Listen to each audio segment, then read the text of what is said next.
Hey guys, it's me Arnold, and today we are making chicken egg rolls. Chicken egg rolls. In making egg rolls, there are 3 steps that you need to apply. One is the filling, one is the folding, and one is the frying. The first thing we're gonna tackle, which is probably the most labor intensive, is the filling. So what I'm doing here is cutting up some fine julienne of carrot, and I have a cabbage as well, which will be part of the filling, right? So you just take some cabbage and thinly shave it. I also have some beautiful red scallions here. These are actually from a farm out of Santa Barbara, or close to Santa Barbara, Santa Ynez actually, and the farm is called the Garden of. I have some ginger. And the only reason I'm putting the ginger in there is because I bought it and I need to use it. But I want to give you a little hack here in peeling ginger, and I'm sure some of you might know this because a lot of my friends are savvy and foodies, but we peel this the most efficiently with a spoon. And you just take the spoon and you take some ginger, and if you start to just put a little pressure and peel away, you'll see that the skin comes right off and you don't waste much of the root. And again, I'm just gonna cut this really, really thin. A little goes a long way, so a little bit of a chiffonade. I bought this duck fat spray oil. You can use whatever you want, but I'm gonna try this out just for flavor and just to get a little bit of coating. But, you know, medium heat, low heat, try to get the ginger down first.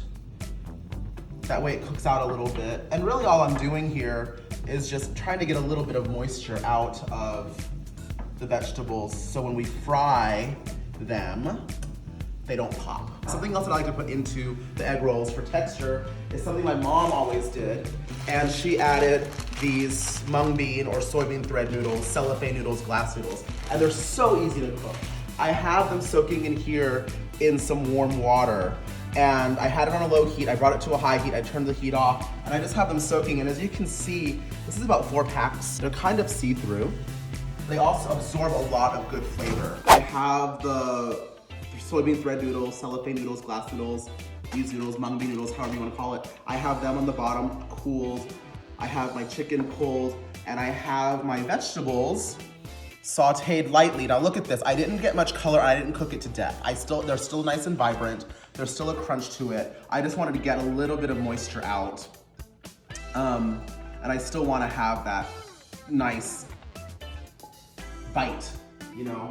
Now, I'm gonna add a little bit of cilantro to this just because I have it. If you don't have it, don't feel like you're not cool. I just wanna use as much fresh things as possible while I can, because I have a feeling next week's gonna be dry pasta and cereal week. I'm gonna add some cracked pepper.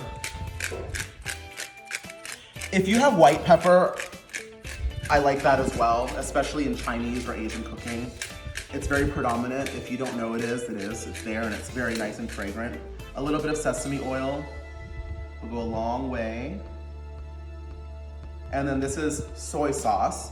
You could use oyster sauce if you wanted to a little bit. You can use soy sauce, but this is my amino acids, which is what I'm using. And that's it for my filling. I'm going to mix it up and let the flavors marry. All right, the filling's done. Now it's time to fold. What I have here are egg roll wrappers available at every grocery store across America, in the world probably. And I'm placing one in the middle of this cutting board at a triangle shape with the point facing my belly button. If you look at this right here, I'm gonna draw like an invisible line right down the middle of this wrapper, and I'm gonna add or place my filling just south, closest to me, of the skin. You see the line, you see the skin. Now, I'm gonna take this triangle and fold right past that line. Then I'm gonna roll it one more time, and then I'm gonna pinch both sides at the ends here and bring them up to center, trying to keep now a flat line on this side, which is closest to me. Now when I get to this point, I just have a little bit of egg right here, and I'm going to coat this exposed inner wrapper with a little bit of egg wash. If you have a brush, it's probably a good way to go to. Keeps less mess. And I'm gonna just tuck in a little bit and roll as if I'm rolling a joint, a blunt, a cigarette. And there we have it.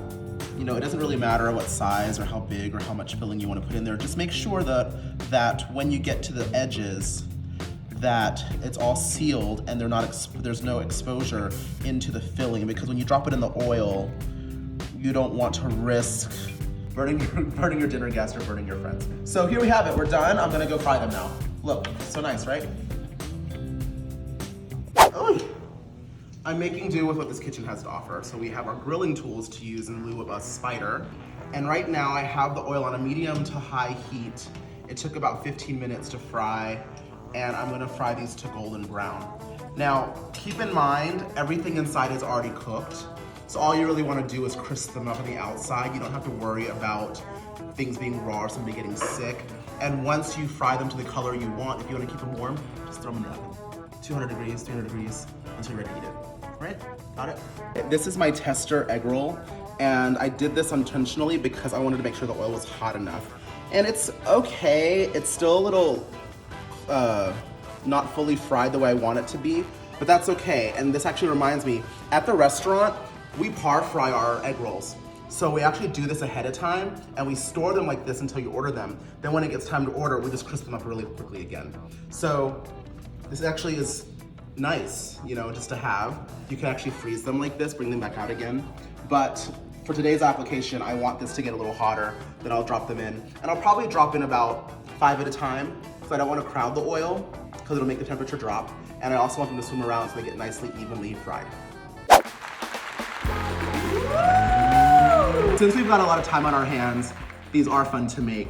But in reality, there are quite a lot of steps, right? So question, can they be made ahead of time? Most definitely. But if you just make them and you don't fry them right away and you store them in the fridge, chances are you're gonna risk them getting really soggy when you wanna fry them. So I suggest you par fry them. That way, when you're ready to eat them, you just fry them again. And if you do par fry them, don't fry them as golden brown as this. Just fry them enough to where the skin is not soggy.